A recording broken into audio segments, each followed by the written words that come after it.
I guess to start things off, how happy to be part of Ozzfest this year? Oh, it's great. I mean, look, I've done it numerous times, and it's always an honor, but to be back on the main stage with DevilDriver is killer, with Ozzy and crew and Halford. I mean, some legendary guys, you know. You definitely think it was like missing the past couple of years, I think. I mean, they did like a one-off, and that was it. Yeah, I mean, you know, there's other festivals doing their thing, and they're doing well. It's just, you know, Ozzfest is the original, and it's good to be back on here, you know.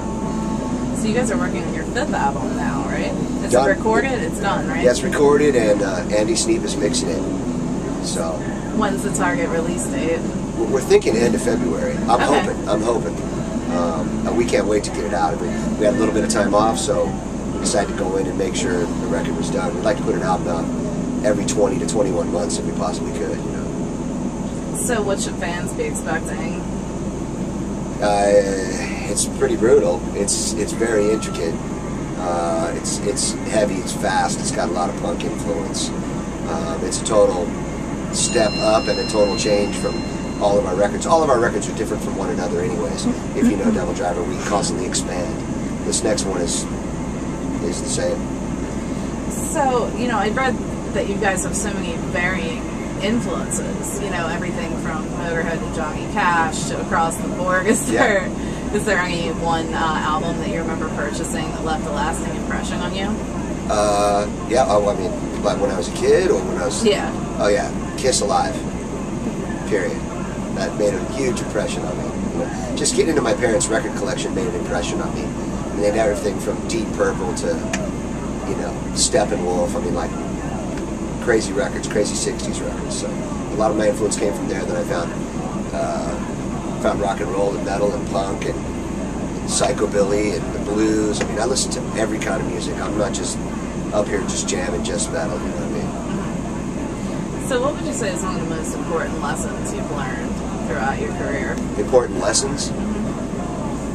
Stay true to yourself, man, and just do what you're going to do. You know, I just do what I do.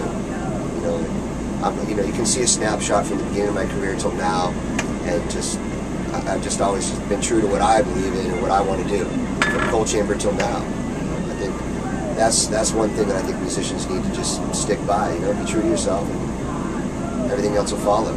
I've been very fortunate, first of all, you know, to have a second career, and you know, I can count the number of guys that have done it on one or two hands. You know. Yeah. So I'm very fortunate. I have a good band. We have a good fan base. We work our asses off, and it's coming to fruition. You know. Definitely. Yeah. So how does it feel to be an influence on younger bands? You know, that's going to happen. I mean, over time, you know, you're going to have, if you're in it over time, you're going to have influence on other bands. I mean, it's cool when a person comes up to me and goes, you know, you're a huge influence on my music or what I do in life, or you know, maybe it's not even a musician. Maybe it's just, you know, you had a huge influence on my life. And that's a good thing, you know. That's something that you work for. It means you're touching people, you know, in their hearts and minds, which is what you want to do.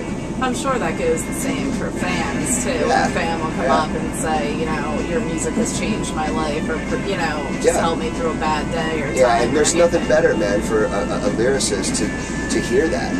You know, because at the end of the day, all my stuff is just nothing if nobody hears it. So when people come up and say, I listen to your lyrics, and they give me inspiration, they give me hope, because I'm a glass half full kind of guy, and I think people get that from my lyrics. There's not a lot of that going on, and so I try to be that. That's good. We need more people like that. So are there any words of wisdom that you would share for younger bands like, looking to get into? Yeah, stay away from the shit that'll kill your band, you know? Don't get consumed with ego, don't get consumed with money, don't get consumed with drugs, don't let Yoko Ono come in and fuck your band up. You know what I mean? Yeah. It's all those things, that fame, money, bullshit, all that. Just stay with the music, do music, you know, play in your local town, start selling out your local clubs, and have a record guy or anybody come down and look at it at that point. Actually, you don't even need record labels anymore. You can do it yourself. Get your shit all over the internet, get in a van, and start traveling around. I mean, you know. That like leads into my next question. How has like the rise of social media affected you? I mean, because I'm sure, you know, even starting back as far as Cold Chamber all the way up until now, like you've kind of seen this growth with Twitter, Facebook, MySpace. Yeah. Has it been an aid, would you say? it's been an aid and a hindrance, and one can't figure out really what it's going to be now. You know, is it going to kill off record labels, which is going to kill off underground art, or is it going to kill off record labels and now the underground art is going to flourish and grow? Well, no one knows. You know, I've seen it where, you know, 500,000 records is a big deal now. You know, 100,000 records is a big deal. So I don't even really focus on hard record sales. I mean, as a matter of fact, you know, every week we get what's called sound scans sent to email. So I delete mine before I even read it. I've been doing that for the last 3 years. I'm just not concerned. You know, as long as the shows are packed and the fans are getting the music they want, and we can at least travel and support our families in a decent way, we're out doing it.